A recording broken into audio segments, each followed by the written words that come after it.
Hi, I'm Steve Ostrem. And I'm Keith Ford, and today we're here at Rock Island Auction Company with some more guns from the vault. And what have we got here today, Steve? It's Trench Gun Day today. Yes, Trench Gun Tuesday. And judging by the exposed hammer, you got a 97 Winchester Yes. there. So that would be a World War I type gun. Yes, they started using these in the Philippine Insurrection.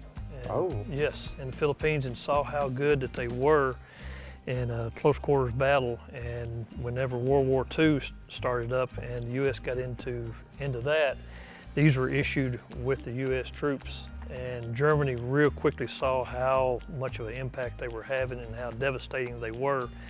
And Ludendorff and the Germans filed a protest, and they wanted the 1897 shotgun and Model 12s banned from the battlefield. And pretty much the U.S. said, no, we're not going to do it because this follows the treaties and everything. And then Germany said, well, you know what, if we catch one of your guys with these guns, we're going to execute them.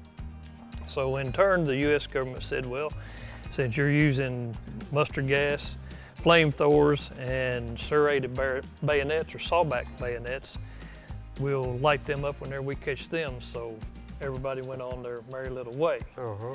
But in the trench warfare of World War I, this was a trench gun. I mean, you could swing this around, load it up with double-aught buckshot. I mean, 8 rounds of 32 caliber pellets flying out there at 1,300 feet a second had a lot of impact. You could do a lot of work with this deep in the trenches where you're trying to swing around a 03 Springfield or a 1917 right, Enfield. Springfield would come out to here. Oh, yeah. Without the bayonet. Bayonet and everything. And then this right here was shorter, 20-inch barrel. You could do a lot of work with it. The British and French actually had shotguns, but they were double barrel shotguns and they were using a relatively low power cartridge. Sure, that's a tradition. And so you drop 2 rounds and then you're kind of screwed because you're sitting there pulling those shells out, putting them back in. Where with the 97, you're holding that trigger down since it doesn't have a disconnector, and you're just popping off rounds as you're running down through there. And guys that were really good with these, they could run through, reload, and off again.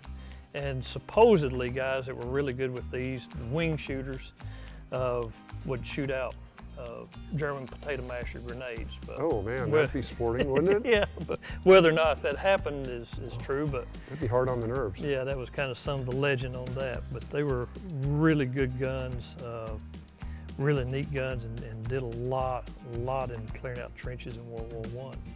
Yeah, you know, a lot of people have very unpleasant experiences with the 97 Winchester Yes. because these days they're all worn out basically, and they don't work right. But back in the day when they were newer, they were a very effective and reliable gun. And Yes. you could bet your life on one of those back then. Yep. Whenever you're talking about getting a 97 and bad experiences, if you ever get one, whether it be a trench gun or a regular sporting 97, make sure it's unloaded, cock the hammer back, and tap it on the ground. And if that hammer drops, then the sear's worn out on it. Yeah. That's because I've actually seen one go off leaned up against a tree with the hammer back on it. So they can be unsafe, but a little checking on it before you buy it, it helps. They were meant to be rebuilt from time to time, Yes. just like a car. Yep. Yeah, they're not an indefinite running piece. No. But now on the Model 97 regular sporting shotgun versus the 97 trench gun, now the differences between the regular sporting 97 and the trench gun had a 20-inch barrel, had this heat shield right here with the bayonet lug for the 1917 bayonet. And they were also with the flaming bomb ordnance mark, and they were also cylinder bore barrels. But other than that, there's not a whole lot of difference between this and a regular sporting 97. Internals would be exactly the same, I'm internals sure. are exactly. Now, this one particularly is a World War II, or is post-World War I model. World War I was a solid frame gun. This one right here is a takedown model. Like the commercial model, Yeah. like a lot of the commercial models. Yep. After the First World War, they've transitioned to a takedown model, like the Model 12 Right. was in the commercial 97s. But if you see any trench guns, riot guns with a solid frame, those were the early guns. Okay. And what would have been used So in the they First actually World went from War. a simpler design to a more complicated design as time went on. Yep, sure which did. is usually the opposite. Yeah. Yep, and US used these, then they used the Model 12, and then they went on and used this right here, what you've got. Well, let's take a look at that while we're here. This is also a trench gun, or a riot gun if you're civilian police. And this is a Stevens 520 basically. The actual model is 520-30 for this one. And it's marked, let me make sure I don't sweep anybody here. But you see it's marked US over here. Here's the model. And on the other side, we've got manufacturers and the flaming bomb right there, the ordnance marks right here. And now this gun has a very robust heat shield here. Pretty thick sheet metal actually.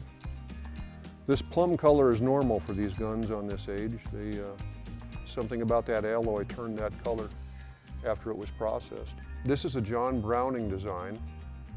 And this has a unique feature in that the barrel assembly with the magazine is actually tongue and grooved in to the receiver like this.